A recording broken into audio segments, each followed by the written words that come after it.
essayez comme vous voulez.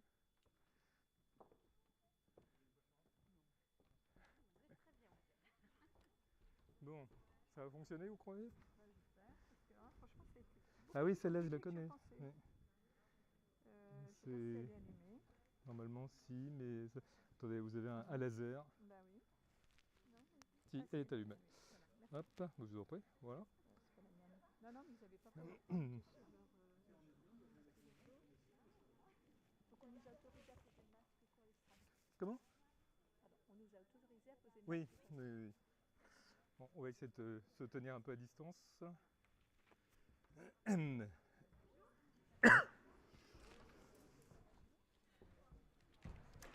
Bonjour à toutes et à tous, bienvenue à ce petit déjeuner professionnel et convivial organisé autour de télétravail, proposé par Quimper-Cornouailles Nourrit votre inspiration et Braze Transition.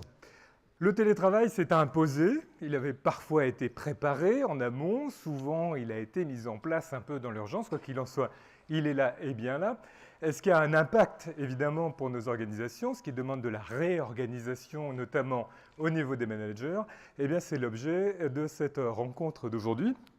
Nous aurons tout d'abord une conférence avec Isabelle Barthes, qui est professeure des universités, spécialiste des questions de management, qui va pendant environ 25 minutes nous faire dresser le tableau aujourd'hui du télétravail. Et puis des témoignages d'entreprises cornouaillaises, le groupe ENAF, représenté par Christelle Agenot, sa DRH, Implicite, qui proposera une autre version du télétravail avec Nicolas Thomas, et ENAG, Henri Le Gallet, qui sera également présent par la vidéo pour nous relater son expérience dans ces deux entreprises du télétravail. Et puis nous aurons un temps d'échange où vous pourrez intervenir, poser des questions et apporter vos commentaires. Je vous propose tout de suite de parler bonnes pratiques managériales, comment tirer parti de la mise en place du télétravail dans vos organisations. Isabelle Barthes, je vous invite à vous rapprocher. Vous êtes donc professeure des universités, chercheuse en sciences du management à l'Université de Strasbourg et votre expertise porte sur les innovations managériales, la conduite du changement et la RSE. Et c'est à vous, vous pouvez tomber le masque le temps de cette conférence. Merci de... C'est bon? On m'entend? Alors, vous entend-on? M'entend-on? Oui, c'est bon? Il semble que oui. Alors, merci de votre accueil, merci de m'avoir invité donc, pour ce sujet très actuel, je dirais très brûlant, puisque vous avez tous entendu dans les médias récemment, très récemment, que le recours et le retour au télétravail risquaient de s'amplifier. Alors, on va voir que ce n'est pas simple, mais que ça participe en effet à des transitions énergétique, on en parlera très peu, ce n'est pas ma spécialité, transition numérique, même si quelquefois elle est imposée, puis transition sociétale, et on va essayer d'en parler ensemble. Donc j'ai une présentation qui devrait démarrer, même si elle a eu du mal à être téléchargée. Messieurs de la régie, on peut... Elle démarre. Merci. Alors il y avait une belle houle, parce que j'avais pensé à la Bretagne, mais bon, l'animation n'a pas lieu. Donc vous voyez que j'ai mis que c'est un levier pour réussir les transitions dans les entreprises. Alors c'était le titre en Cornouailles, mais je dirais que c'est partout. Je ne suis pas du tout spécialiste de la Cornouaille. Et j'ai enlevé le point d'interrogation parce que je veux absolument vous démontrer que oui, c'est un levier intéressant de transition. Alors je commencerai par l'idée que le télétravail, il faut le voir comme une innovation managériale. Alors je vous montre une petite pyramide qui est très connue quand on enseigne le management, mais même quand on le pratique. C'est Hamel qui a mis ça en place et qui explique qu'en fait, toutes les innovations sont copiables. Les innovations procédés, les innovations produits, les innovations stratégiques. Tout est copiable. C'est d'ailleurs ce qu'on fait quand on fait du benchmarking et qu'on regarde les bonnes pratiques. Il y en a une qui est distinctive et qui fait que votre entreprise sera complètement différente, c'est l'innovation managériale. C'est-à-dire tout ce qui va toucher les hommes et les femmes, parce que les hommes et les femmes, ils ne sont pas transférables, ils ne sont pas copiables. Ce qu'on va appeler le climat, ce qu'on va appeler l'ambiance, ce qu'on va appeler aussi le style de management. Et c'est comme ça que vous pouvez avoir une entreprise avec une réputation, vous savez que la réputation maintenant c'est extrêmement important, une attractivité, une envie d'aller travailler chez vous qui peut être très distinctive. Le deuxième point, c'est que le télétravail, c'est de l'attractivité pour les salariés.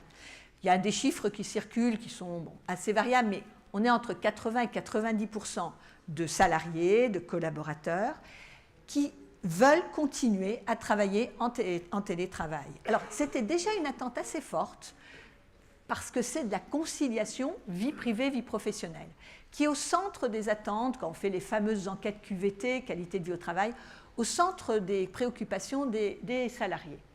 C'est aussi moins de fatigue, et donc une belle transition énergétique parce qu'on va moins circuler, particulièrement dans les zones rurales avec des problématiques de véhicules, de voitures, mais aussi, moi je vois, j'ai dirigé une école dans le centre de Paris, j'avais des collaborateurs qui avaient 2 heures matin et soir avec ce qu'on appelle en plus des ruptures intermodales, c'est-à-dire il faut prendre la voiture pour aller au parking, il faut prendre le train de banlieue, puis après il faut prendre le métro. On arrive, on est déjà épuisé, puis on repart, on n'a qu'une envie, c'est se coucher. Et quand on a une vie de famille, c'est quand même très compliqué. C'est aussi, et c'est intéressant, une meilleure conciliation pour les doubles carrières. Vous savez qu'il y a de plus en plus de couples séparés, avec quand même la problématique de la garde d'enfants partagée, et ces couples se remarient. Et on arrive à double carrière, triple carrière, quelquefois quadruple carrière.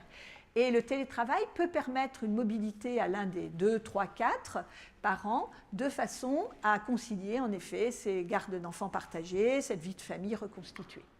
Et puis, c'est beaucoup moins de subi et plus de choisi. Et là, l'innovation, c'est de travailler en mode ATAWADAC. Alors, ATAWADAC, c'est un fameux acronyme américain-anglais, c'est Anytime, Anyway, Any Device, Any Content. C'est-à-dire qu'en fonction du contenu de mon travail, je peux choisir une modalité de communication, Zoom, la bonne vieille réunion en présentiel ou WhatsApp ou le mail, et je vais le faire à l'heure qui me convient le mieux, parce que je suis beaucoup plus efficace à 22 heures le soir ou à 5 heures du matin qu'aux heures de bureau, et dans un endroit qui me convient, ça peut être un tiers-lieu, mon domicile ou l'entreprise. Et ce mode ATAWADAC, il faut le garder en tête, parce que c'est le nomadisme professionnel, pour ceux qui le peuvent bien sûr, et c'est de plus en plus ce qu'empruntent nos étudiants, donc les jeunes salariés que vous allez accueillir dans les années à venir. Par contre, j'en parlais avec un des élus, il ne faut pas voir le télétravail comme une transposition du mode managérial présentiel. Il faut voir une réinvention. On va être obligé de parler d'un New Deal managérial.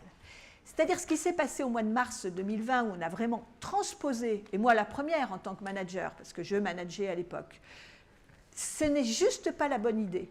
Einstein disait que quand on veut un résultat différent, faire toujours la même chose, c'est juste un signe de dérangement mental. Donc si les entreprises continuent à faire la même chose, le même type de réunion, le même type d'interaction, mais les faire à distanciel au lieu de présentiel, c'est qu'elles ont un petit problème de dérangement mental, en tout cas qu'elles n'ont pas encore modifié leur logiciel d'organisation du travail. On passe donc à une logique d'activité. Et ça, on va le voir, c'est très important, parce que nos représentations du travail vont exploser, et c'est vraiment cette idée de réinvention qu'il faut explorer. Alors, quelques chiffres pas très lisibles, et j'en suis désolée. Au plus fort de la crise, 40% seulement des salariés étaient en télétravail. Actuellement, on parle de 25-30% des métiers qui peuvent être en télétravail. C'est vrai qu'être aide-soignant ou aide-soignante, serveur dans un restaurant ou toutes sortes éboueur par exemple, ça ne se fait pas à travers un écran d'ordinateur. Donc on est quand même aussi limité à un certain nombre de fonctions, même si on voit déjà des témoignages où avec un peu de créativité, on arrive à aménager des zones de conciliation sur des métiers où ce n'était juste pas possible. Donc ça, c'est intéressant de voir aussi ce qu'on peut explorer de nouveau. En avril 2021, 28% des salariés étaient en télétravail à 2 à 4 jours par semaine. En juillet 2021, il y avait quand même 38% des salariés dans des entreprises où on n'autorisait pas le télétravail.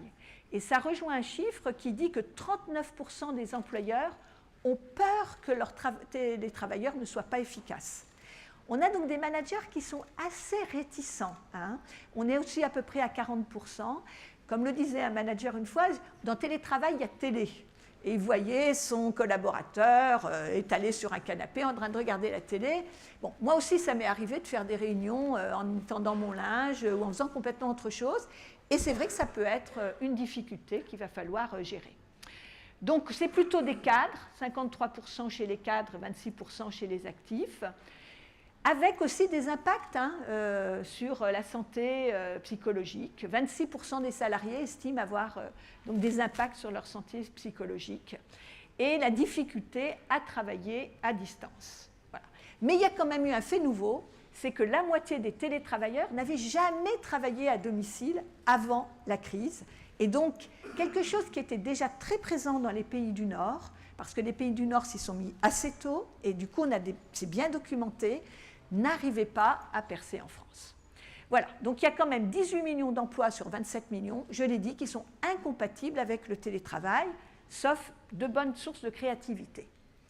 Alors je vais aller vite sur ce slide, mais qui est intéressant, c'est une enquête à GRH BCG de juin 2020, qui pose la question à des DRH des priorités dans le modèle d'entreprise post-crise. D'accord ? Alors on va avoir des questions comme est-ce que c'est important de donner du sens et motiver, de faire monter en compétence les membres de votre équipe, etc.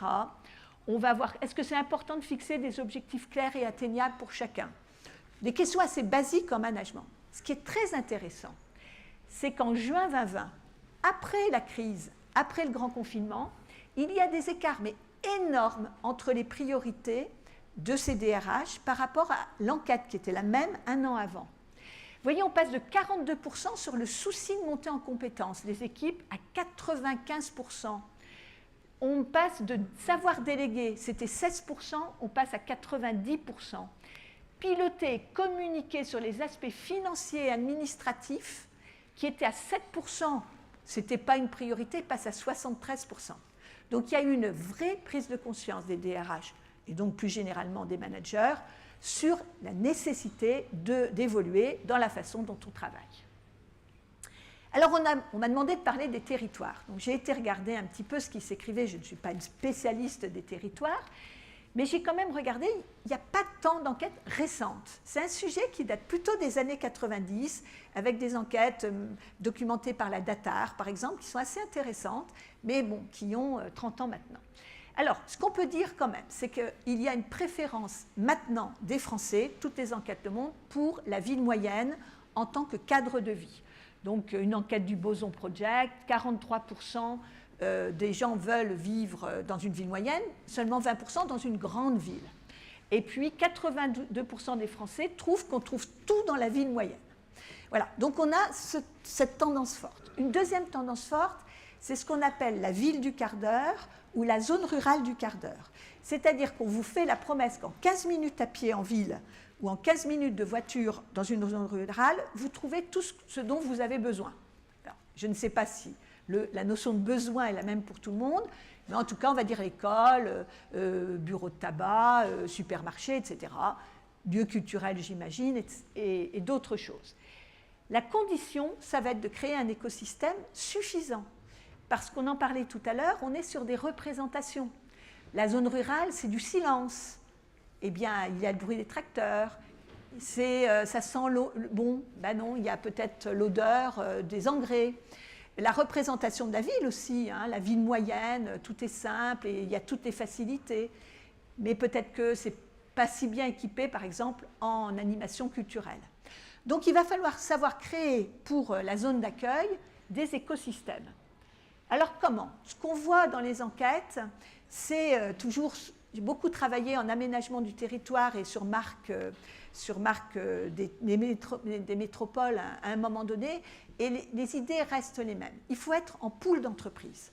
C'est-à-dire qu'il faut que les entreprises travaillent ensemble. Elles ne sont pas concurrentes, elles sont au mieux en coopétition, et il faut qu'elles se voient comme des alliés sur un sujet pareil. Ce sont des acteurs économiques de la région. Il faut aussi réfléchir à un alignement stratégique entre la région et la ville principale. Vous voyez, moi j'ai travaillé beaucoup en Alsace. Le jour où on a lancé la marque Alsace, eh bien, il y avait la marque Europtimiste Strasbourg qui sortait. Et cette concurrence entre Strasbourg et l'Alsace, elle est complexe à gérer. On la retrouve dans beaucoup de territoires.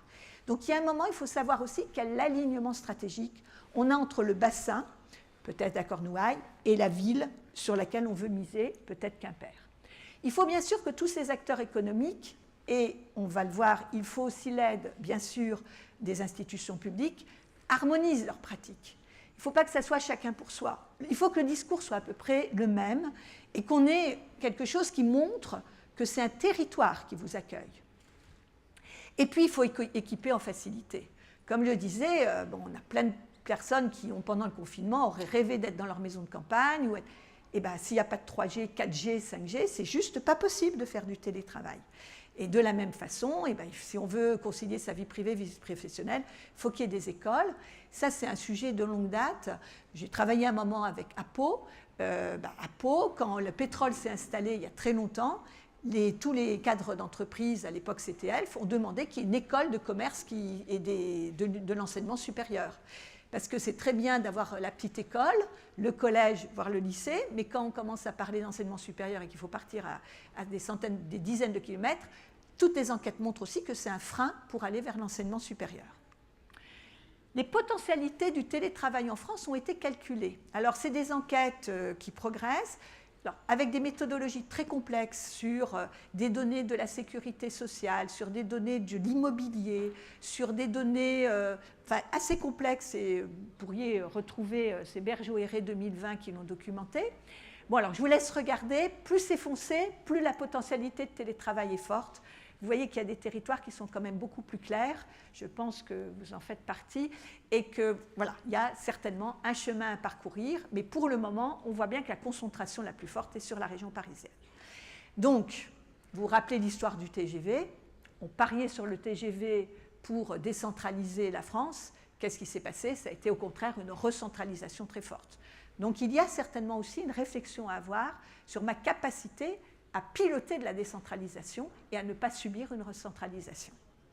Parce qu'on peut très bien imaginer des jeunes urbains ou des personnes qui sont très heureuses dans la région parisienne et qui travailleraient pour des entreprises à l'extérieur, en province, mais sans presque y mettre les pieds, ou en tout cas sans dépenser, sans avoir d'impact économique sur la région. Alors, la question de la productivité en télétravail. On est sur des hypothèses, mais qui avancent aussi à force. C'est comme le vaccin. Plus on télétravaille, plus on a des informations. La productivité, je vous rappelle, c'est la mesure de la valeur ajoutée d'une entreprise pour une quantité de travail et de capital donné. Alors, tout ce qui va être positif pour augmenter la productivité, ça va être la satisfaction des télétravailleurs, qui sont donc plus engagés, et qui peut-être savent mieux travailler de façon plus autonome, plus efficace. Et puis ça va être l'accélération de la numérisation. On était tous incompétents en Zoom, en Teams, etc., ou en outils de toutes sortes. On est devenus des pros de tous ces outils qui améliorent la productivité.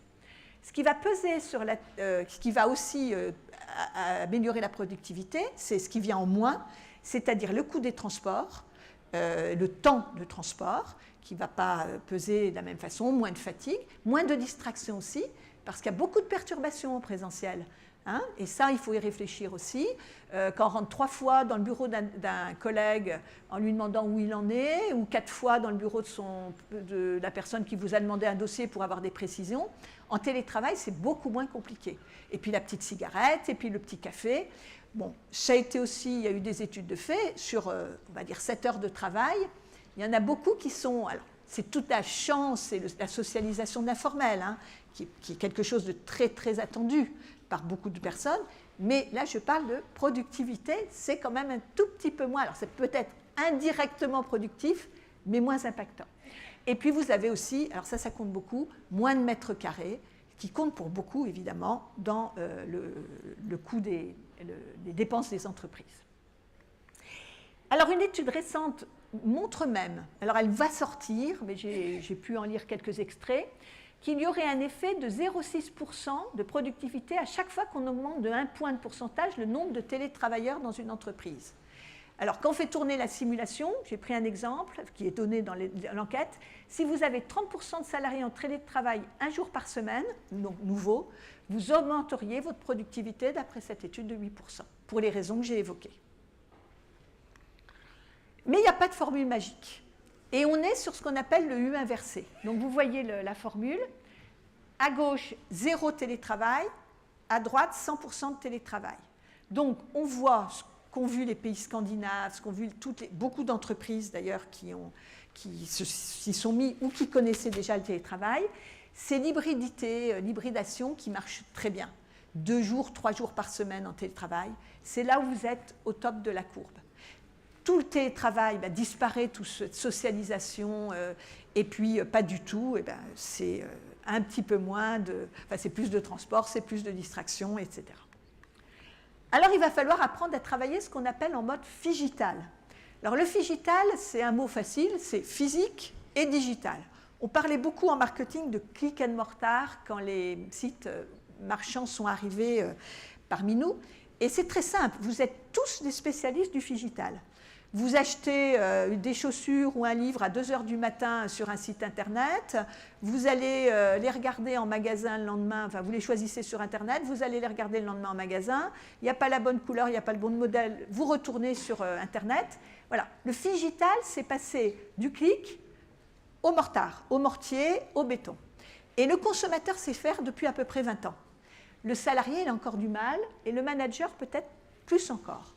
Et c'est vrai que c'est ce management vers lequel il faut savoir aller. Et les spécialistes du marketing vous disent que c'est un management qu'il faut avoir sans couture, seamless. Ça veut dire qu'il ne faut pas qu'il y ait de messages, il ne faut pas qu'il y ait d'intention, il ne faut pas qu'il y ait de postures différentes entre ce qui se passe à distance, en digital, et ce qui se passe en physique, en présentiel. Donc il y a vraiment un apprentissage de ce management en mode phygital.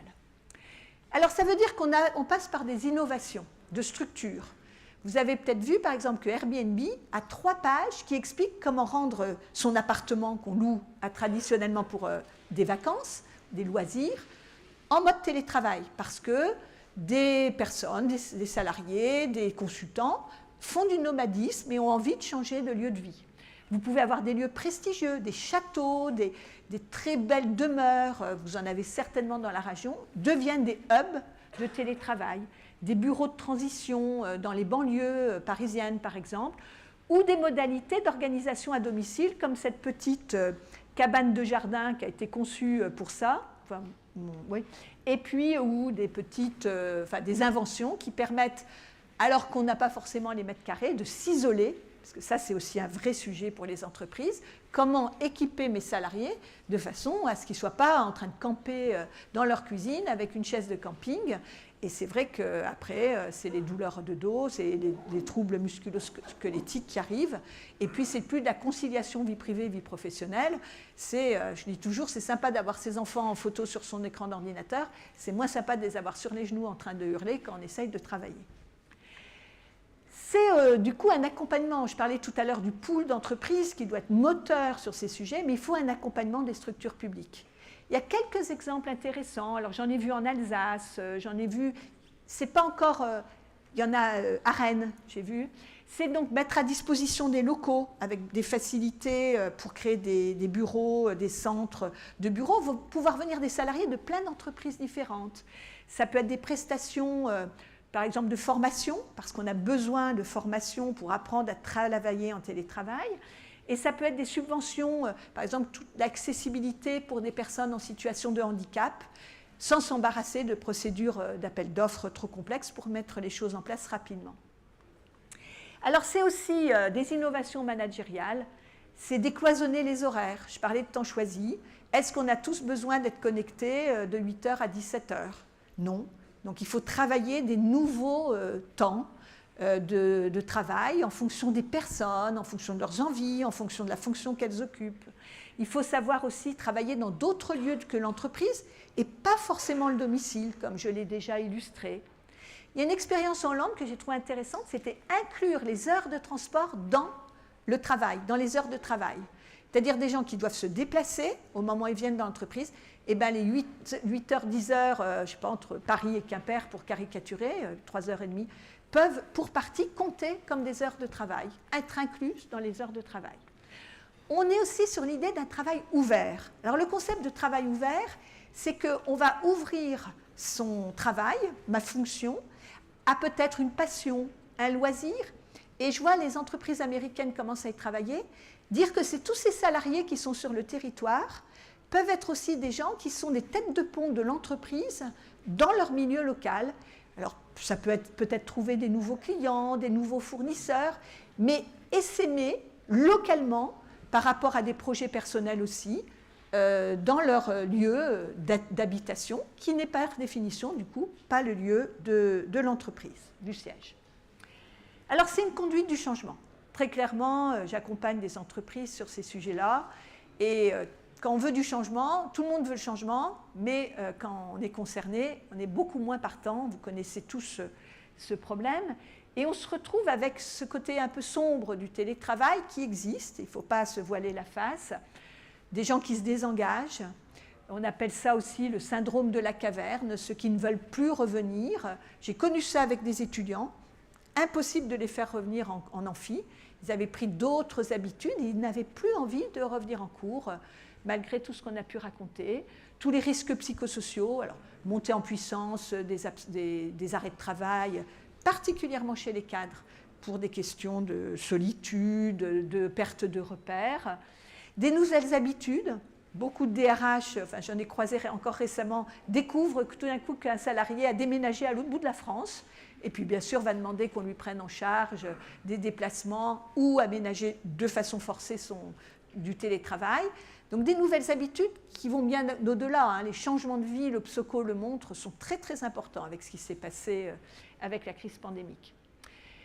L'épuisement de l'imaginaire, faute d'interaction, donc tout ce côté informel, qui est une évidence quand on est ensemble, mais qui disparaît complètement quand on est Zoom, WhatsApp, etc. Et c'est vrai que l'entreprise, c'est aussi tout ce ciment. C'est qu'est-ce qui fait une entreprise? C'est travailler ensemble, mais c'est bien au-delà de la fiche de mission et du travail prescrit. Alors on voit aussi une remontée de l'affectif. Beaucoup de DRH me disent, mais on me parle de trucs, mais je n'aurais jamais pensé qu'on m'en parlerait. Parce qu'à force d'être à la fois, d'amener le travail chez soi, on ramène le chez-soi sur les modalités de travail. C'était déjà une tendance, mais elle se renforce et elle peut poser problème. Des montées en puissance de conflits de rôle, c'est-à-dire si ce n'est pas bien fait, qu'il n'y a pas ces petits ajustements qu'on a en présentiel, les gens sont ce qu'on appelle dans l'ambiguïté de rôle. On n'a pas suffisamment défini leur projet, leur fiche de mission, leurs objectifs, et du coup ils sont paumés. Et ça, c'est de la souffrance, très souvent, parce qu'ils doivent réinventer sans cesse ce qu'ils sont censés faire. Et c'est vrai que la notion de conflit de rôle, on sait, pèse beaucoup sur la productivité, sur la performance au travail. Et si ce n'est pas bien mené, elle s'aggrave largement en distanciel. Et puis, il y a gérer de nouvelles iniquités. Ceux qui peuvent avoir du télétravail, qui sont souvent considérés comme des privilégiés, et ceux qui ne peuvent pas. Et là, il y a vraiment une réflexion à mener pour savoir comment s'organiser pour qu'il n'y ait pas ce sentiment d'injustice profonde et le risque de recentralisation dont je parlais. Donc une conduite du changement, je ne vais pas vous faire un cours, c'est toujours très intéressant d'y réfléchir, mais c'est de se dire pourquoi je le ferais, moi collaborateur ou moi manager, pourquoi je mettrais en place un mode hybride ou du télétravail dans l'entreprise. Comment travailler avec les résistances, les peurs, les nouvelles façons de faire qui sont toujours le corollaire du changement. Est-ce que c'est là pour durer? Alors là, la réponse est compliquée parce que on fait le yo-yo. Allez, on se met en télétravail, on abandonne, on revient. Mais j'ai l'impression, et je crois que tout le monde le pense, il n'y aura pas d'effet retour. Il y a un effet cliqué évident sur ce sujet-là. Et je crois qu'on ne fera pas rentrer de dentifrice dans le tube, contrairement peut-être à l'espérance de certains managers. Beaucoup communiquer et donner les moyens. Et les moyens, c'est de la formation. Et il faut voir, et ça c'est un sujet de fond, il faut voir la formation non pas comme un coût, mais comme un investissement immatériel. Alors c'est vrai de tout temps, mais là il y a urgence. Parce que savoir travailler à distance, je pense qu'il y aura des témoignages, ça s'apprend. Savoir manager à distance, ça s'apprend. Alors je vais terminer en disant que bien sûr, il faut passer de l'individuel au collectif. Donc embarquer, quand on est manager, voilà, tout son équipage, et que les vents peuvent être contraires, mais bon, avoir un cap, et avec l'image du chef d'orchestre, savoir faire circuler la musique, c'est-à-dire qu'on n'a pas besoin de gens tous champions, mais on a besoin de gens qui savent jouer ensemble. Ça, c'est le fondement de l'organisation. Donc, quelque part, c'est changer les codes mentaux. C'est changer les codes mentaux, c'est accepter de voir la représentation d'une entreprise autrement. Alors, on peut avoir cette représentation de l'entreprise comme un hub. Voilà, je parlais de flux de personnes, flux d'idées, flux de services, et ne plus l'avoir comme un lieu clos, un château fort avec un dedans et un dehors. C'était déjà très vrai, mais alors là, ça s'est accéléré. Et puis, on est dans la disparition de l'unité de lieu, de temps, d'action. On travaille à d'autres moments, on travaille dans d'autres lieux, et c'est vrai qu'il y a un enjeu très important à ce que l'action soit le plus synchronisée possible. Donc, travailler sur sa mission, je reviens sur le Golden Circle de Niek. Quelle est la mission de l'entreprise? Quelle sera mon entreprise dans 5 ans? Quelles sont mes valeurs, qui sont autant de repères? Je crois qu'il faut savoir commencer par ça. C'est le moment de planter ce questionnement pour travailler, pour réinventer ce management amphigital. En utilisant tous les leviers classiques du management, bien sûr le pilotage, on va garder les objectifs, les indicateurs, mais aussi savoir communiquer, je l'ai dit, savoir toiletter et ne pas résister aux millefeuilles, vous savez, des mémos, voilà, savoir, c'est de nouvelles modalités, on en oublie d'autres et on n'empile pas, on ne fait pas plus de choses, on fait mieux. Et pour moi, au centre de ce sujet, c'est la synchronisation. Parce que vous comprenez bien qu'avec des personnes qui sont un peu partout, qui peuvent même vivre sur des fuseaux horaires différents, parce que rien ne nous interdit du coup d'avoir un télétravail avec des pays très éloignés, eh bien il faut synchroniser les gens. Et ça passe par des réunions, des rendez-vous, souvent distanciels, mais aussi présentiels, où on va remettre le tempo des personnes, ceux qui sont trop lents, ceux qui vont trop vite, ceux qui ne comprennent pas, ceux qui veulent avancer. Voilà. On va faire passer mes messages. Et la synchronisation est au centre vraiment du changement vers le télétravail. Alors, il faut accepter de savoir désapprendre. Je parlais de toilettage. On nous a beaucoup dit, il faut apprendre à apprendre. Je pense qu'il faut aussi apprendre à désapprendre. C'est-à-dire, il faut oublier ces représentations d'une entreprise telle qu'on la vivait pour aller vers autre chose. Ça veut dire qu'il faut aussi accepter de se laisser surprendre. J'ai vu beaucoup de choses très intéressantes.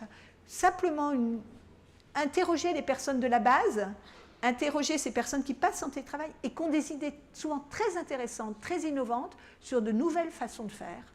Et souvent, on ne les écoute pas. Accepter les échecs, le fameux fail better, échouer mieux. Voilà. Accepter que l'échec n'est pas une faute, mais que c'est une façon d'apprendre, que c'est la voie de l'apprentissage. Et c'est vrai qu'en France, on a une culture où on n'aime pas l'échec. Je crois qu'il faut être beaucoup plus pragmatique et être dans ce qu'on appelle le test and learn.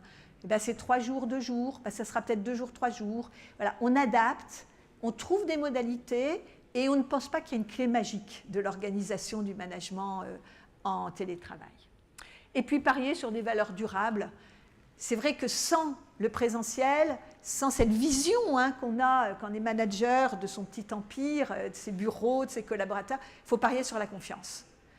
La confiance pour bien déléguer, mieux déléguer, laisser faire, laisser agir.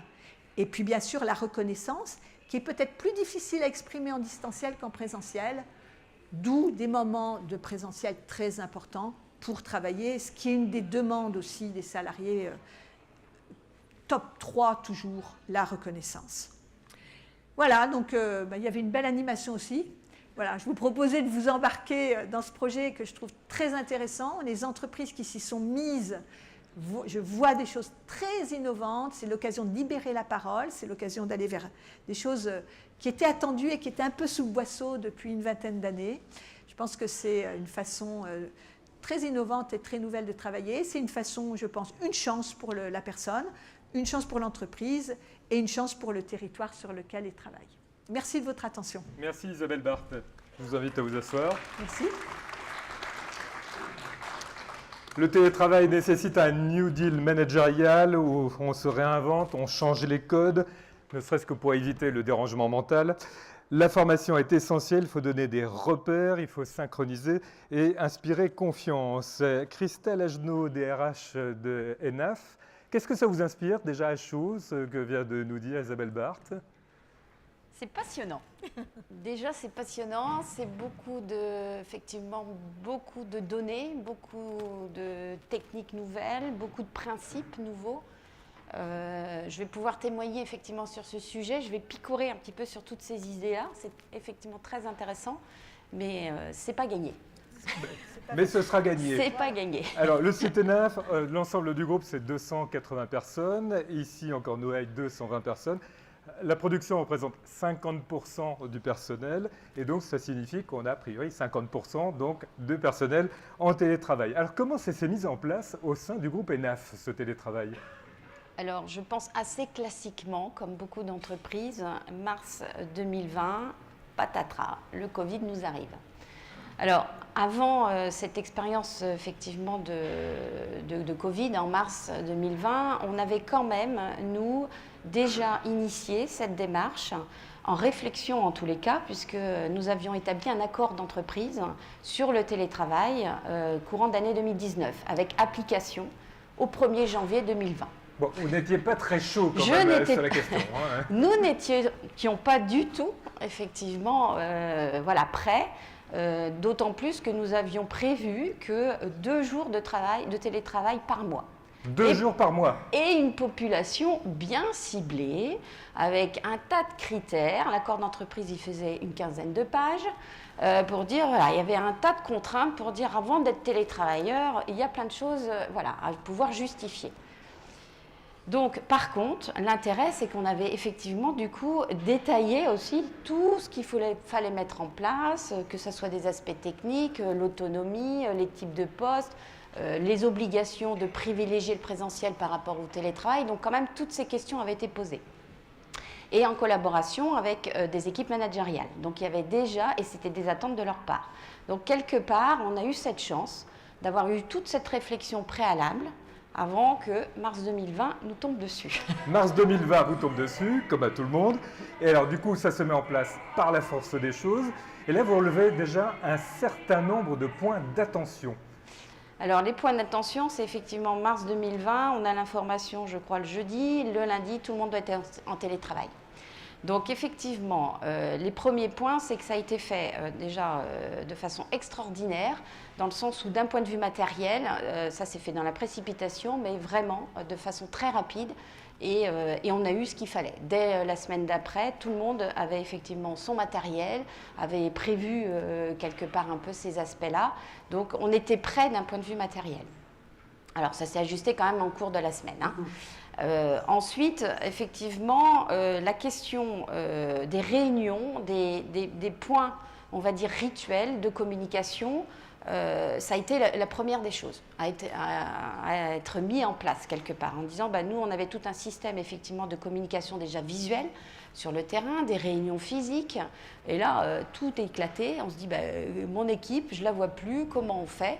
Donc, de façon très rapide, on a essayé, effectivement, de transposer ce système physique en virtuel. Donc, toute la partie aussi technique, et vous l'avez dit, le Teams, etc., il a fallu apprendre, hein, mais ça s'est fait, c'était vraiment de l'apprentissage. Le rituel est important. Hein. Ouais. La question du rituel est importante. La question du rituel est importante parce que, en fait, alors ce qui était très particulier aussi, c'est que nous, on a 50% de nos effectifs qui ne pouvaient pas être en télétravail. On a une usine de production.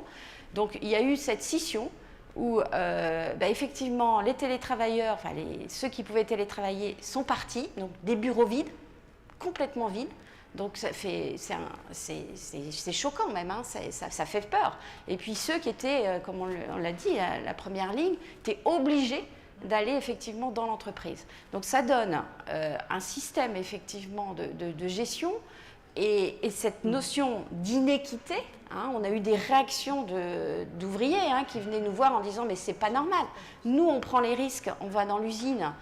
On va travailler et puis les télétravailleurs, ils sont tranquilles, ils sont chez eux et il n'y a aucun risque.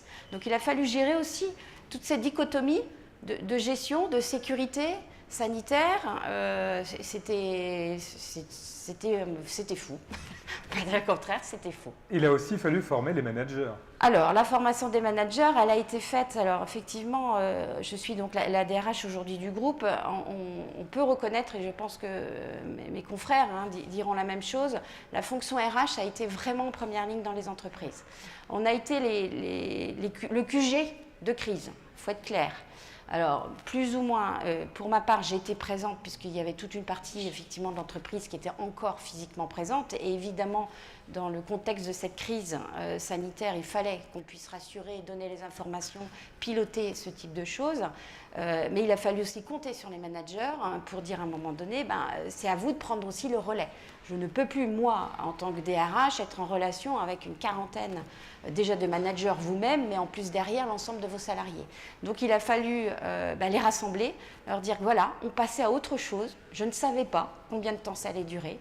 Je ne savais pas comment on allait faire, mais il fallait qu'on le fasse. Et il fallait faire avec des outils. Et il fallait faire avec des outils, avec de l'accompagnement, avec des situations individuelles à gérer de plus en plus. Alors vous avez parlé effectivement des aspects psychosociaux.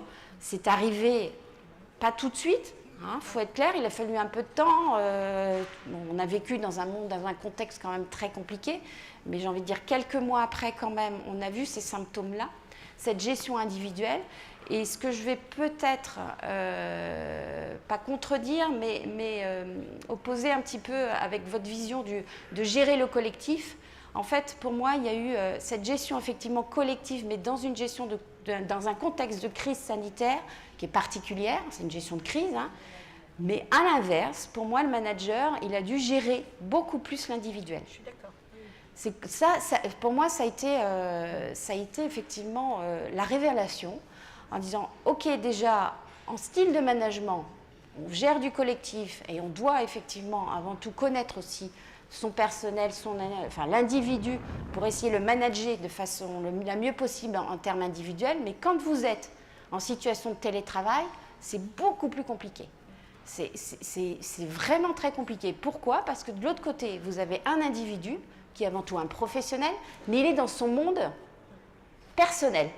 Donc là, vous êtes, vous, manager, où vous avez la situation personnelle qui est présente, les enfants qui passent, les animaux, la cuisine qui est terminée. Donc vous rentrez dans la vie individuelle, personnelle, privée de la personne, tout en ayant une posture dans le domaine professionnel. Et ça, c'est pour moi la vraie difficulté aujourd'hui de cette gestion en tant que manager. C'est que l'individuel est complètement imbriqué dans le côté collectif et il y a vraiment ces deux dimensions. Il faut savoir gérer et le côté individuel, encore de façon bien plus prégnante que quand on est dans une situation d'entreprise dans le collectif, parce que effectivement, il y a toute la notion du non-verbal, la communication non-verbale, toutes ces choses-là, quand vous êtes en présentiel, ça se gère, on apprend, il y a des techniques par rapport à ça. Mais quand vous êtes derrière un écran, avec la vie privée derrière qui se passe, et puis effectivement le collectif aussi à gérer, ça c'est complètement nouveau. Donc quand Isabelle Barthes parle de réinvention du management, on y est. C'est complètement ça. Donc quand on a pris conscience effectivement de ces difficultés, alors moi j'ai pris conscience directement puisque les managers partageaient tout ça. En disant, mais moi j'y arrive plus, entre la personne qui d'ailleurs n'a plus envie de revenir, celle que j'ai du mal à connecter, celle que j'ai du mal à faire participer collectivement à des réunions en Teams, comment fait-on? Donc là, on s'est dit, bon, il n'y a pas photo, il va falloir qu'on accompagne tout ça. Il y a de la formation à faire. Donc la formation qu'on a pu faire, c'est sur deux volets. La formation qu'on a fait, c'est déjà mettre à l'aise chaque individu avec les outils. Donc déjà, l'ensemble des salariés qui étaient en situation de télétravail, il a fallu les accompagner effectivement sur la notion d'utilisation des outils de communication. Et du coup, on a repris aussi le b.a.-ba. Quand est-ce qu'on appelle? Quand est-ce qu'on utilise la visio? Quand est-ce qu'on utilise Outlook? Et comment? Etc. Donc on est reparti déjà de la base de la communication parce que il y en avait plusieurs façons de faire aujourd'hui, elles se sont multipliées. Donc il a fallu effectivement rappeler un peu tous ces principes et faire travailler tout le monde sur ces choses-là. Aujourd'hui, le télétravail, c'est devenu un mode de fonctionnement normal pour Enough? Alors on est en décembre 2021. On a eu plusieurs phases. Donc effectivement, mars 2020, j'ai envie de dire à décembre 2020, plutôt quasiment à 100%, avec de plus en plus une demande depuis début 2021 à ce qu'il y ait du retour en présentiel. Ça a été vraiment réclamé. J'ai eu quelques cas où c'était l'inverse. Non, je suis très bien chez moi, je n'ai pas envie de revenir. Et puis effectivement, dès qu'on a eu, je ne sais plus combien de confinements là, c'était en avril, mai, je ne me rappelle plus, en 2021, on s'est dit en juin 2021, on a laissé revenir quand même tranquillement les gens, mais toujours avec cette sécurité sanitaire, hein, puisque les gestes barrières, le fait de déjeuner ensemble, donc on a plutôt freiné en disant non, ben, vous revenez, mais on veut des roulements, on veut s'assurer d'eux, mais c'est les managers qui ont géré ces choses-là par rapport à leurs propres équipes. Hein. Et puis effectivement, sur l'été, on a décidé effectivement de laisser effectivement les organisations se réadapter avec un retour au présentiel, mais c'est plutôt nous qui avons demandé à ce qu'il y ait un retour en présentiel tout en gardant une dimension télétravail. Donc en septembre a été donnée effectivement la consigne, ça n'est que des consignes aujourd'hui, de dire on a besoin de vous voir, donc si on a besoin de vous voir, c'est 3 jours effectivement minimum par semaine. Donc on est obligé de faire l'inverse. C'est l'inverse, on ne parle plus de télétravail, on dit on a besoin de vous voir, on a besoin de retrouver le collectif, nous pour travailler nos organisations, et effectivement c'est une demande aujourd'hui des managers, et les salariés naturellement ont été d'accord. Donc aujourd'hui je suis en train de finaliser ce qu'on appelle une charte, hein. Alors je suis partie d'un accord d'entreprise il y a 2 ans qui faisait une quinzaine de pages, là j'ai 6 pages d'une charte de travail, de télétravail, c'est effectivement de dire on va vous proposer d'être au maximum, effectivement, 2 jours par semaine en télétravail, sauf circonstances exceptionnelles, reconfinement, etc. Et est-ce qu'en termes d'attractivité, vous avez constaté un effet de la mise en place du télétravail? Alors, effectivement, j'ai déjà mes propres collaborateurs, hein, propres salariés. Là, effectivement, pour certains, ça a été... Alors, on les a questionnés, hein, il y a eu beaucoup d'enquêtes, il y a eu de l'écoute sur ces sujets-là, mais effectivement, en termes d'attractivité, au moins de fidélisation, on y a gagné, ça c'est clair. Des situations, vous l'avez cité aussi, des situations d'événements familiaux, des déménagements, des divorces, etc., des mobilités, ça a permis de garder quand même des salariés qui ont pu peut-être déménager, avoir d'autres situations, mais avec le télétravail ont accepté ces distances supplémentaires du fait de leur vie avant tout personnelle. Et aujourd'hui, je recrute, et quand je recrute, j'ai moi-même tendance à oublier que oui, j'ai du télétravail dans l'entreprise, mais en fait, les candidats me le demandent. Donc aujourd'hui, c'est vraiment révélateur. Moi, c'est dans le fonctionnement maintenant dans notre organisation effectivement de travail, mais aujourd'hui, effectivement, les candidats le demandent. Qu'en est-il des conditions de télétravail ? Un autre point également, c'est qu'on a, donc dans le groupe, on a des filiales qui ne sont pas effectivement autour de Quimper, qui sont plutôt autour de Rennes. Et on a pu, sur certains projets, embaucher effectivement des personnes qui donc ne travaillent pas du tout sur le site donc à Poudrezic, mais sont situées soit à Rennes, soit j'en ai même du côté sur Nantes, qui donc ne mettent quasiment jamais les pieds aujourd'hui dans l'entreprise. Et c'est des modes effectivement que du coup on accepte largement. Et effectivement, au préalable, en 2019, même si on avait poussé un peu cette démarche-là, et j'avais poussé cette démarche-là, puisque la direction, Loïc Henaf ne m'en voudra pas, mais n'était absolument pas favorable sur ce sujet, effectivement, aujourd'hui, on ne reviendrait pas en arrière. Nous allons voir un deuxième témoignage d'entreprise avec Henri Le Gallet, qui dirige 2 entreprises dans le territoire cornouaillais, Enag et Christec. Il va nous dire comment il a mis en place le télétravail, massif évidemment, lors des premiers confinements, comment cela s'organise. Donc avec ce témoignage tout de suite en vidéo d'Henri Le Gallet.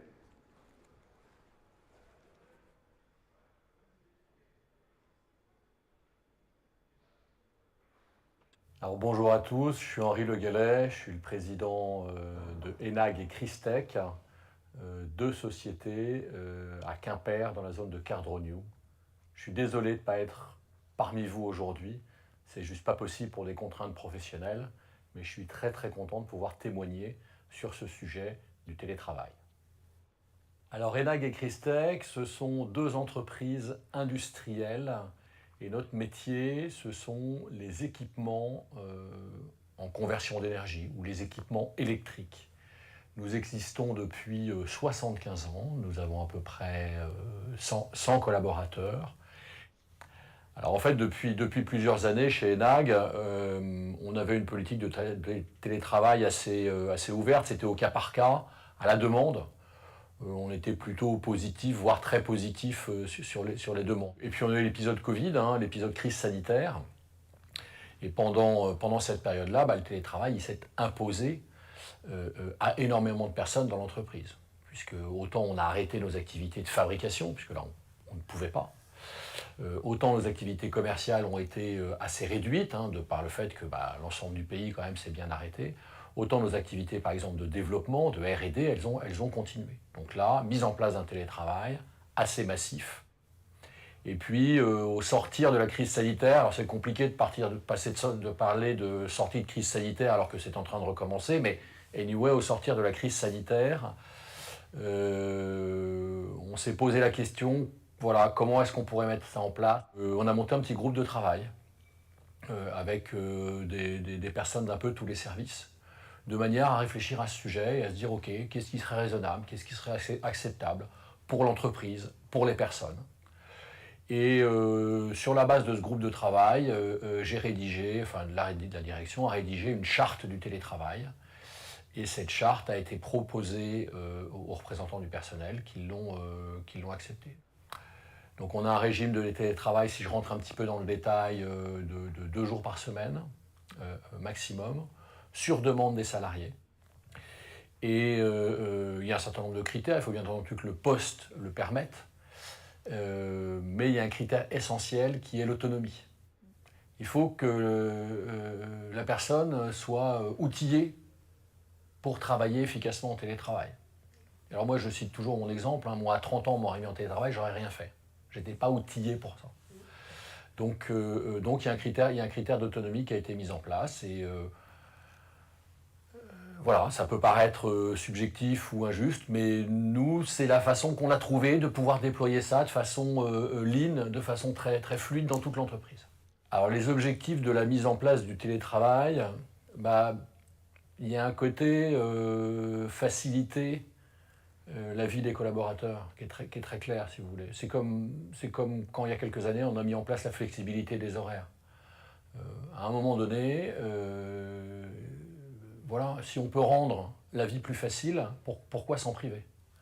C'est forcément bénéfique aux personnes, aux collaborateurs, aux collaboratrices, c'est forcément bénéfique à l'entreprise. C'est clairement un argument d'attractivité, mais ça fait partie d'une politique générale de management. Dans notre entreprise, on marche beaucoup à la responsabilisation et la confiance. Et si vous voulez, vous ne pouvez pas marcher à la responsabilisation et la confiance et refuser le télétravail. Donc autant mettre en place quelque chose qui soit transparent, qui soit bénéfique à tout le monde, qui simplifie les gens, qui parfois même augmente la productivité. On a constaté des phénomènes extrêmement intéressants à ce titre d'augmentation de productivité ou d'efficacité pour telle ou telle personne liée aux conditions de travail. Alors les fonctions qui sont concernées par le télétravail, c'est toutes les personnes qui ne sont pas en contact direct avec un produit. Donc toutes les personnes qui, entre guillemets, sont dans les bureaux. Toutes les personnes qui travaillent principalement avec leur ordinateur et leur téléphone, qu'elles soient en liaison en interne ou en liaison avec des clients. C'est vrai que ça bénéficie à une bonne cinquantaine de personnes dans l'entreprise. Et donc je complète en disant une bonne cinquantaine de personnes, cadres et non cadres. Ce n'est pas un critère pour, entre guillemets, avoir droit au télétravail. Le sujet, il n'est pas là. Le sujet, il est, encore une fois, dans le job, le contenu du job, qu'est-ce qu'on a à faire, est-ce qu'on peut le faire de chez soi. Il est dans l'envie de la personne de travailler de chez elle, et puis il est dans l'autonomie qu'a la personne pour effectuer ce job.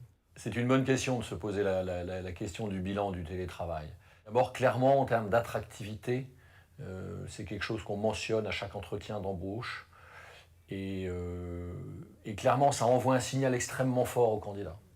Quand on dit, vous savez, on a mis en place de la flexibilité des horaires, on a mis en place le télétravail, c'est un signal extrêmement fort, c'est parfaitement cohérent avec ce qu'on défend, la responsabilisation, l'autonomie, la confiance et l'engagement. Quand on a eu cette période de télétravail généralisé lors du Covid, là on a un bilan plutôt négatif. Ça a été très très compliqué, notamment pour les managers. Aujourd'hui, dans l'entreprise, je pense qu'on a entre 10 et 20 personnes qui font régulièrement du télétravail. Voilà, avec qui ça se passe extrêmement bien. Maintenant, il faut toujours rester vigilant sur ces sujets-là. Voilà. Mais globalement, un bilan plutôt positif pour l'entreprise. Globalement, un bilan positif. Voilà pour ce témoignage d'Henri Le Gallais. Autre témoignage, celui de Nicolas Thomas. Vous êtes directeur technique de Implicit, société qui travaille sur les data, sur la mesure d'audience sur Internet. Jeune société qui a 1 an et demi. Vous êtes 5 personnes dans l'entreprise. Et alors vous, ça a été le télétravail dès le début. Pourquoi ? Bonjour à tous. 5 personnes, ça fait bien petit par rapport à la taille de société qu'on a vue. Mon expérience est basée sur l'autre société qu'on avait aussi créée avec mon associé et aussi un poste où je gérais des équipes qui étaient à New York, à Londres et surtout à Quimper, où vous voyez, c'est télétravail et tout ça était à distance. Effectivement, nous, ça a été naturel depuis longtemps. J'ai envie de dire que mon associé et moi, on aime notre liberté et on aime travailler d'où on veut, quand on veut, quelque part, et pourquoi pas l'appliquer aux autres. D'accord ? C'est aussi simple que ça. Donc dans le contrat de travail, il n'y a pas de mention du lieu de travail ? On a une contrainte législative, il est marqué dans le contrat de travail, vous pouvez travailler partout où c'est compatible avec le RGPD, c'est-à-dire l'Union européenne ou tous les pays qui ont un accord. Parce qu'on a quand même des contraintes législatives. Le reste, c'est où vous voulez, quand vous voulez. Où vous voulez, ça peut être où ? Alors ça peut être évidemment chez vous, ça peut être dans un lieu de travail commun si vous en avez, ça peut être en famille, vous vous déplacez, c'est quand même plus simple de prendre la voiture le jeudi que le vendredi dans les bouchons, vous travaillez comme ça un peu, ou j'ai eu l'exemple il n'y a pas longtemps, quelqu'un qui cherchait un logement, il est parti avec son camping-car et sa famille, pendant que son épouse conduisait, il travaillait. Moi ça me va.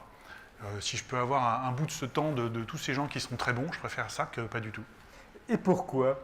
Pourquoi est-ce que vous avez choisi ce mode de fonctionnement-là ? Il est plus efficace ? Il y a autre chose ?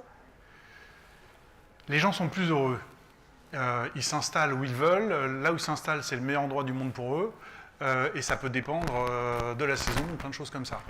Donc à partir du moment où les gens sont heureux et équilibrés entre leur vie personnelle et vie professionnelle, ils travaillent très bien. Est-ce que ça permet d'attirer des candidats ?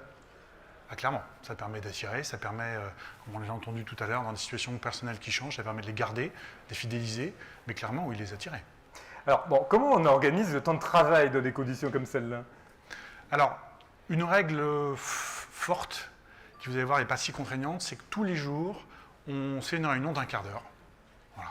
C'est une synchronisation, c'est tous les jours, c'est à la même heure, c'est pas tôt, c'est à 9h45, comme ça, tout le monde a le droit de faire comme il veut. Il y en a qui vont dire « Ok, je fais la réunion et ensuite je m'habille et après je vais au travail à 11h », ou d'autres qui vont commencer plus tôt et c'est presque au milieu de leur journée. Mais pendant ce quart d'heure, on va dire ce qu'on a fait la veille, ce qu'on va faire dans le jour, on synchronise, on échange, et à partir de là, c'est « Ah bah tiens, on va se parler après, on se fait une réunion, voilà ». Christelle Lagenot nous parlait tout à l'heure de l'importance des rituels. Ça, pour vous aussi, c'est essentiel, le rituel.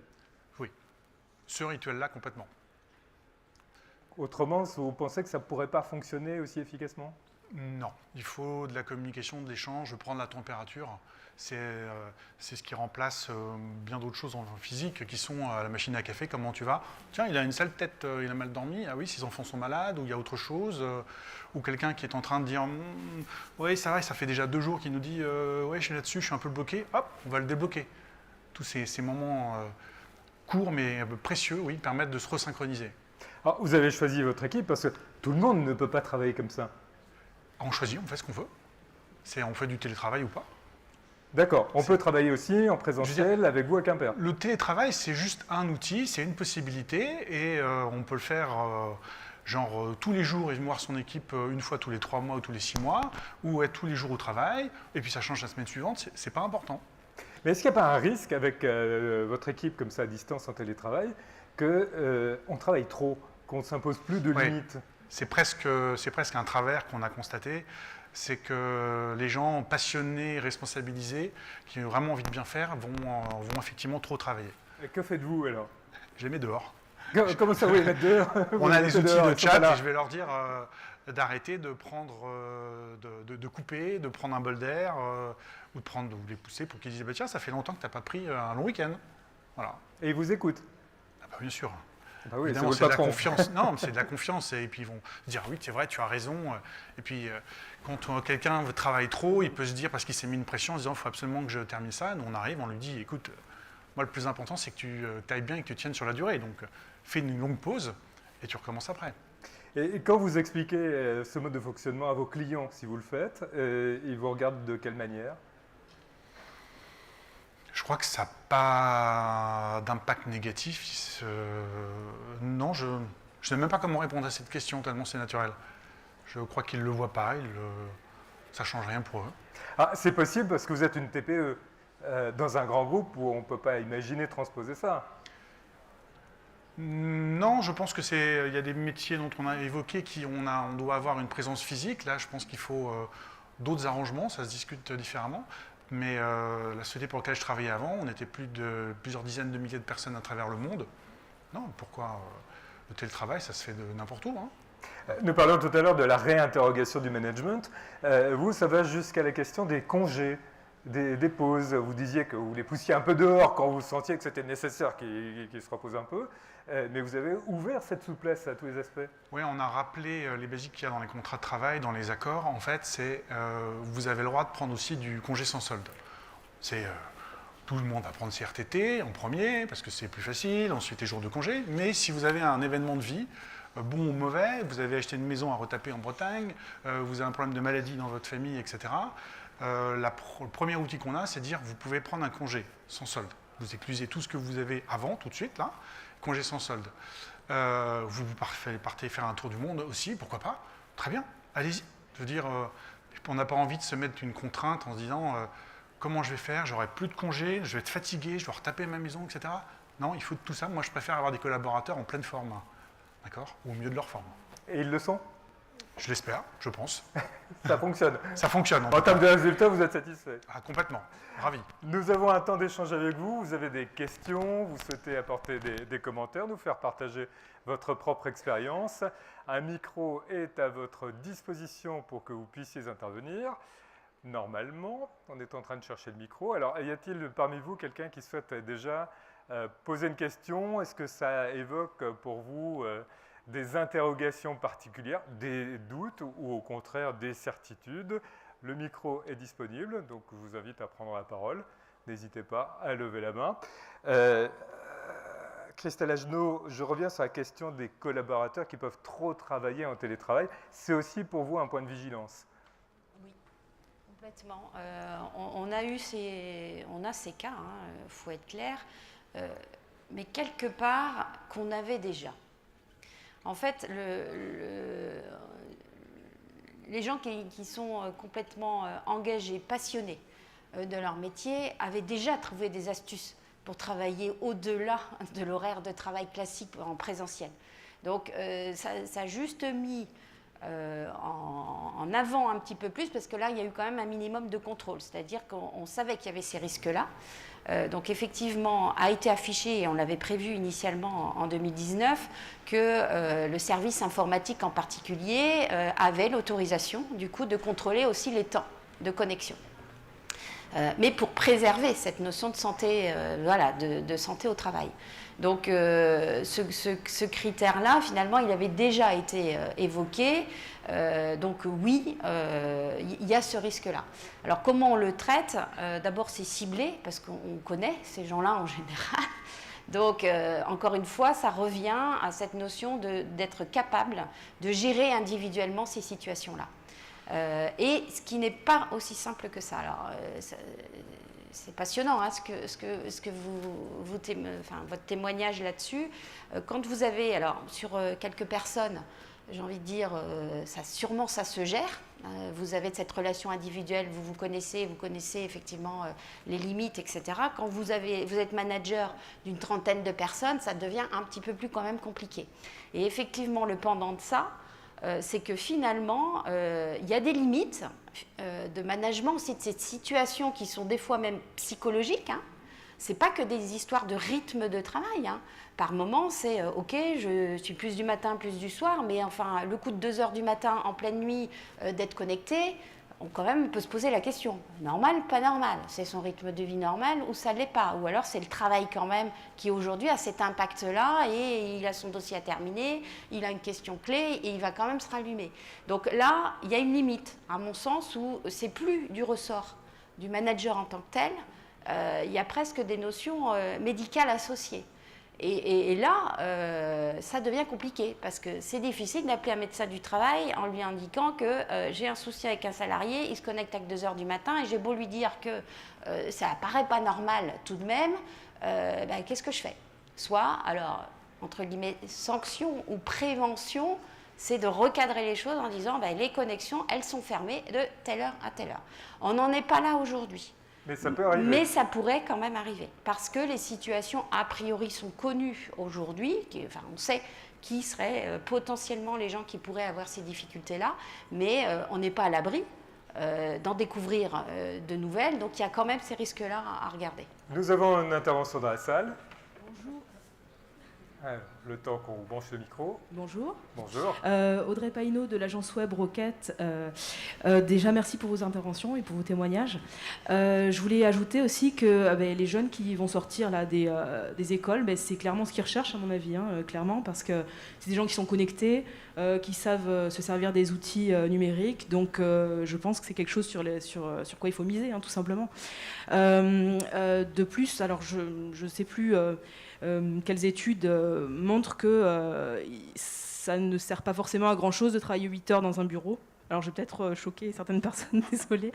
Mais parfois, travailler que 4 heures par jour, c'est plus efficace qu'en travailler 8. Enfin, voilà, du coup, je pense que c'est vraiment au cas par cas et que c'est quelque chose vraiment qui porte à réflexion, quoi.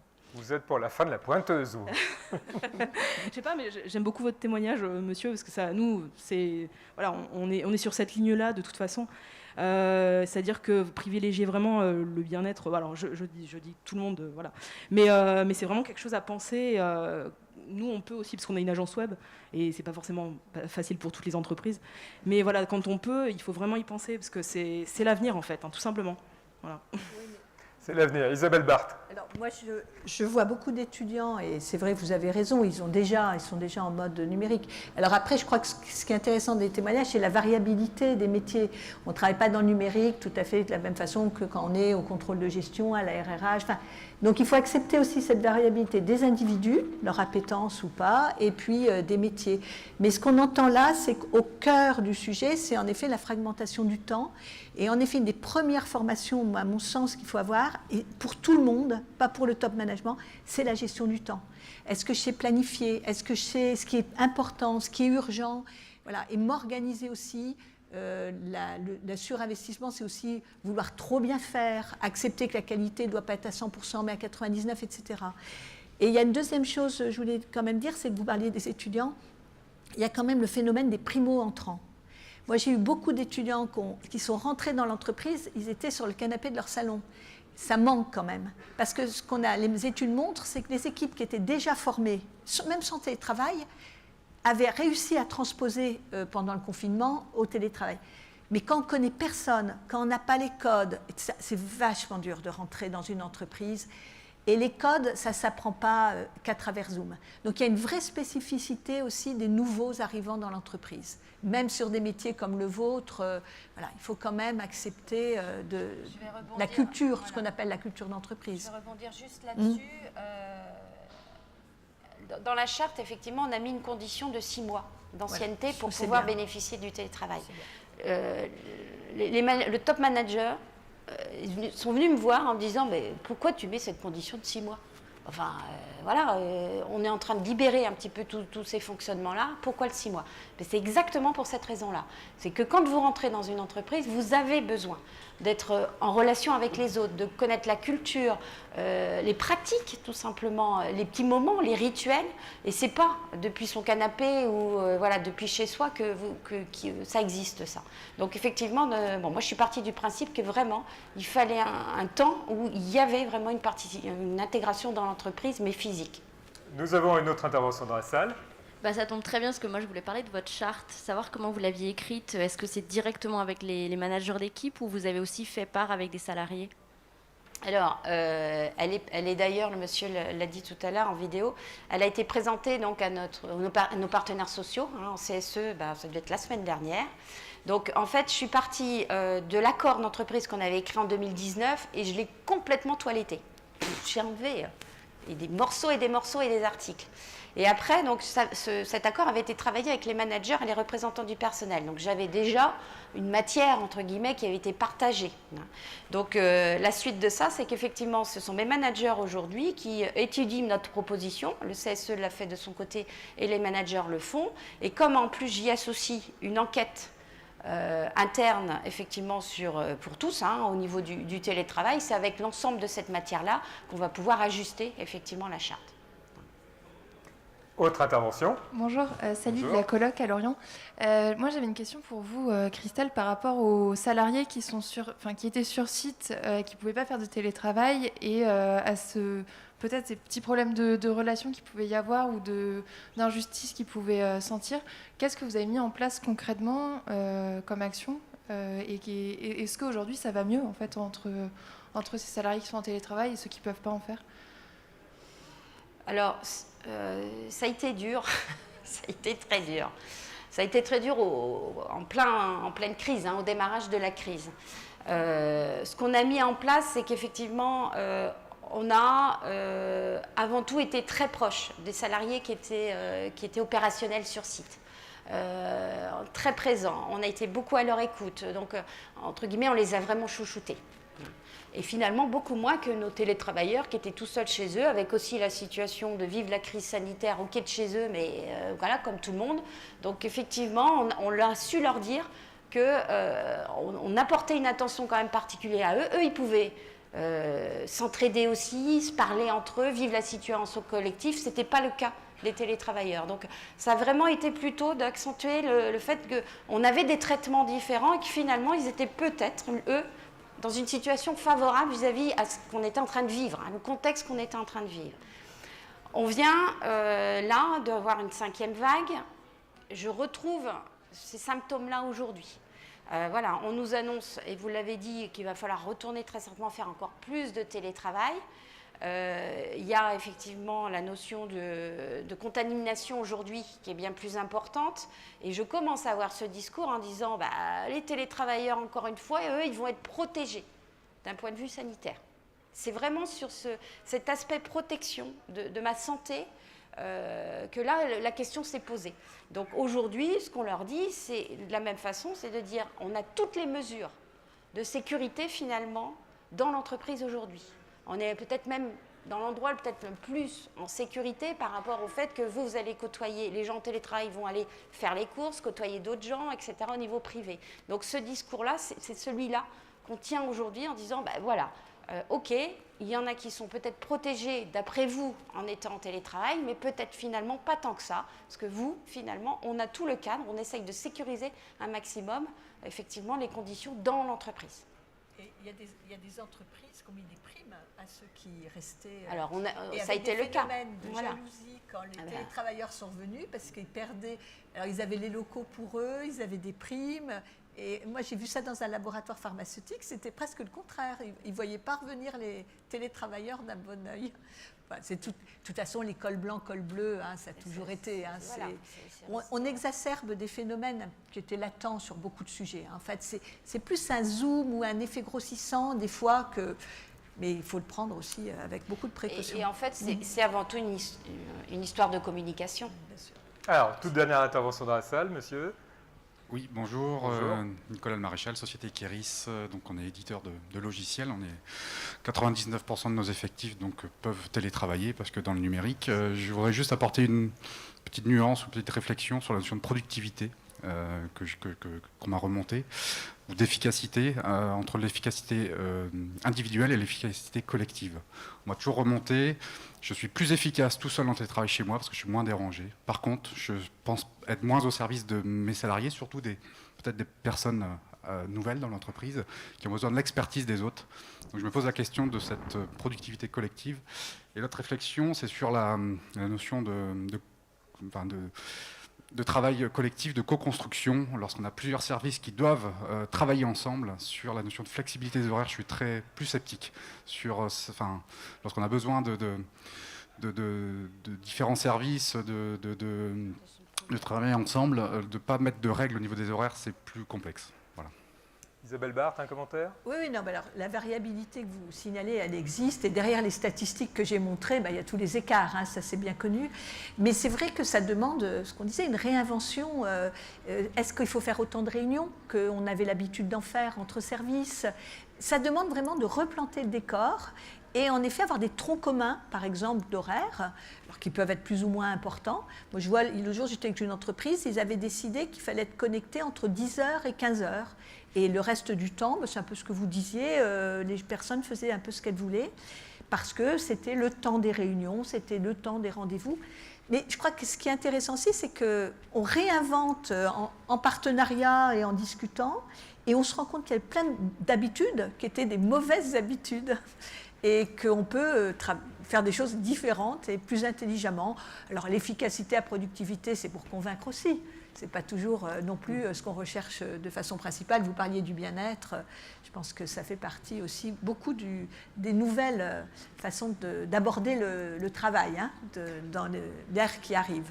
Nous arrivons au terme de nos échanges. Isabelle Barthes, on entend bien que la réussite du télétravail passe par une stratégie aussi bien dans l'entreprise qu'à l'échelle d'un territoire. Ah oui, oui, clairement. Enfin, cette réflexion, c'est très intéressant de voir que la notion d'écosystème, dont on parle beaucoup, c'est-à-dire l'entreprise ouverte sur son environnement, eh bien, c'est encore plus visible maintenant avec le fait que les travailleurs ne sont plus dans...